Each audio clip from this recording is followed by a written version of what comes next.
धृतराष्ट्र आंख से अंधे हैं, लेकिन आंख के न होने से वासना नहीं मिट जाती। आंख के न होने से कामना नहीं मिट जाती।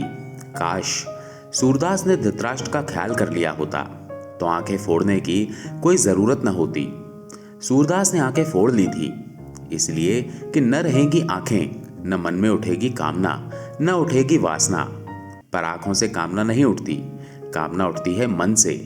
आंखें फूट भी जाएं, फोड़ भी डाली जाएं, तो भी वासना का कोई अंत नहीं है। गीता की ये अद्भुत कथा एक अंधे आदमी की जिज्ञासा से शुरू होती है। असल में इस जगत में सारी कथाएं बंद हो जाएं अगर अंधा आदमी ना हो। इस जीवन की सारी कथाएं अंधे आदमी की जिज्ञासा से शुरू होती हैं। अंधा आदमी भी देखना चाहता है उसे जो उसे दिखाई नहीं पड़ता। बहरा भी सुनना चाहता है उसे जो उसे सुनाई नहीं पड़ता। सारी इंद्रियां भी खो जाएं तो भी मन के भीतर छिपी हुई वृत्तियों का कोई विनाश नहीं होता है।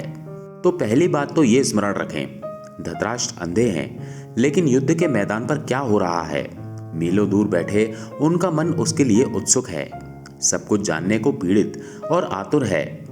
दूसरी बात यह भी स्मरण रखें कि अंधे धृतराष्ट्र के 100 पुत्र हैं, लेकिन अंधे धृतराष्ट्र से जन्मे हुए 100 पुत्र सब तरह से अंधा व्यवहार कर रहे थे।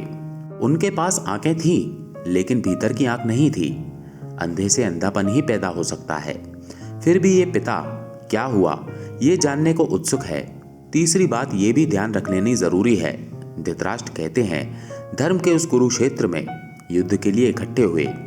जिस दिन धर्म के क्षेत्र में युद्ध के लिए इकट्ठा होना पड़े उस दिन धर्म क्षेत्र बचता ही नहीं है, और जिस दिन धर्म के क्षेत्र में भी लड़ना पड़े उस दिन धर्म के बचने की संभावना समाप्त हो जाती है। रहा होगा वो धर्म क्षेत्र, था नहीं रहा होगा कभी। पर आज तो वहां एक दूसरे को काटने को आतुर सब लोग इकट्ठे हुए थे। ये प्रारंभ भी अद्भुत है। ये इसलिए भी अद्भुत है कि अधर्म क्षेत्रों में क्या होता होगा उसका हिसाब लगाना मुश्किल है। धर्म क्षेत्र में क्या होता है वो धृतराष्ट्र संजय से पूछते हैं कि वहां युद्ध के लिए आतुर मेरे पुत्र और उनके विरोधियों ने क्या किया है, क्या कर रहे हैं, वो मैं जानना चाहता हूँ। धर्म का क्षेत्र पृथ्वी पर शायद बन नहीं पाया अब तक, क्योंकि धर्म क्षेत्र बनेगा तो युद्ध की संभावना समाप्त हो जानी चाहिए। युद्ध की संभावना बनी ही है और धर्म क्षेत्र भी युद्धरत हो जाता है, तो हम अधर्म को क्या दोष दें, क्या निंदा करें। सच तो ये है कि अधर्म के क्षेत्रों में शायद कम युद्ध हुए हैं, धर्म के क्षेत्रों में ज़्यादा युद्ध हुए हैं। और अगर युद्ध और रक्तपात के हिसाब से हम विचार करने चलें तो धर्म क्षेत्र ज़्यादा अधर्म क्षेत्र मालूम पड़ेंगे बजाय अधर्म क्षेत्रों के। ये व्यंग भी समझ लेने जैसा है कि धर्म क्षेत्र पर अब तक युद्ध होता रहा है और आज ही होने लगा है।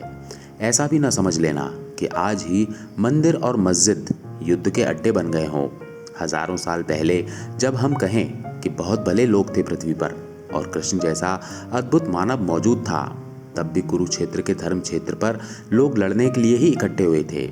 ये मनुष्य की गहरे में जो युद्ध की पिपासा है, ये मनुष्य की गहरे में विनाश की जो आकांक्षा है, ये मनुष्य के गहरे में जो पशु छुपा है, वो धर्म क्षेत्र में भी छूट नहीं जाता। वो वहाँ भी युद्ध के लिए तैयारियां कर लेता है। इसे स्मरण रख लेना उपयोगी है। और ये भी कि जब धर्म की आड़ मिल जाए लड़ने को तो लड़ना और भी खतरनाक हो जाता है, क्योंकि तब जस्टिफाइड न्याय युक्त भी मालूम होने लगता है। ये अंधे धृतराष्ट्र ने जो जिज्ञासा की है उससे ये धर्म ग्रंथ शुरू होता है। सभी धर्म ग्रंथ अंधे आदमी की जिज्ञासा से शुरू होते हैं। जिस दिन दुनिया में अंधे आदमी न होंगे उस दिन धर्म ग्रंथ की कोई ज़रूरत भी नहीं रह जाती। वो अंधा ही जिज्ञासा कर रहा है।